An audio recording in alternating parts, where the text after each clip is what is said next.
बिस्मिल्लाहिर्रहमानिर्रहीम। सही बुखारी हदीस नंबर 524। कैस बिन अबी हाजिम ने जरीर बिन अब्दुल्ला रज़ी अल्लाह तआला अन्हु की रिवायत से बयान किया कि जरीर बिन अब्दुल्ला बिजली रज़ी अल्लाह तआला अन्हु ने बयान किया कि मैंने रसूलुल्लाह सल्लल्लाहु अलैहि वसल्लम के दस्ते मुबारक पर नमाज कायम करने, ज़कात देने और हर मुसलमान के साथ खैरख्वाही करने पर बैत की। सही बुखारी हदीस नंबर 525। शफीक बिन मुस्लिमा ने कहा कि मैंने हुज़ैफ़ा बिन यमान रज़ी अल्लाह तआला अन्हु से सुना। हुज़ैफ़ा रज़ी अल्लाह तआला अन्हु ने फरमाया कि हम हज़रत उमर रज़ी अल्लाह अन्हु की खिदमत में बैठे हुए थे कि आपने पूछा कि फ़ितने से मुतल्लिक रसूलुल्लाह सल्लल्लाहु अलैहि वसल्लम की कोई हदीस तुम में से किसी को याद है? मैं बोला, मैंने उसे इसी तरह याद रखा है जैसे हुज़ूर सल्लल्लाहु अलैहि वसल्लम ने इस हदीस को बयान फरमाया था।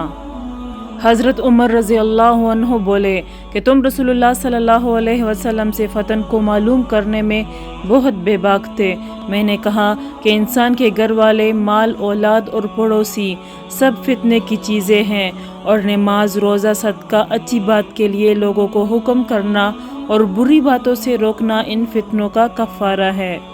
हज़रत उमर रज़ी अल्लाह अन्हु ने फरमाया कि मैं तुमसे उसके मुतल्लिक नहीं पूछता, मुझे तुम उस फितने के बारे में बतलाओ जो समंदर की मौज की तरह टाटे मारता हुआ बढ़ेगा।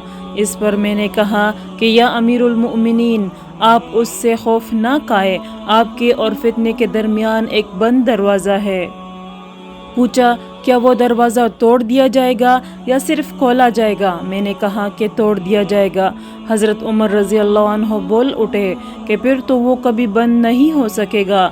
शफीक ने कहा कि हमने हुज़ैफ़ा रज़ी अल्लाह अन्हु से पूछा, क्या हज़रत उमर रज़ी अल्लाह अन्हु उस दरवाज़े के मुतालिक कुछ इल्म रखते थे? तो उन्होंने कहा कि हाँ, बिल्कुल इसी तरह जैसे दिन के बाद रात के आने का। मैंने तुमसे एक ऐसी हदीस बयान की है जो कतन गलत नहीं है। हमें उसके मुतालिक हुज़ैफ़ा रज़ी अल्लाह अन्हु से पूछने में डर होता था कि दरवाज़े से क्या मुराद है, इसलिए हमने मसरूक से कहा कि वो पूछे। उन्होंने दरियाफ़्त किया तो आपने बताया कि वो दरवाज़ा खुद हज़रत उमर रज़ी अल्लाह अन्हु ही थे।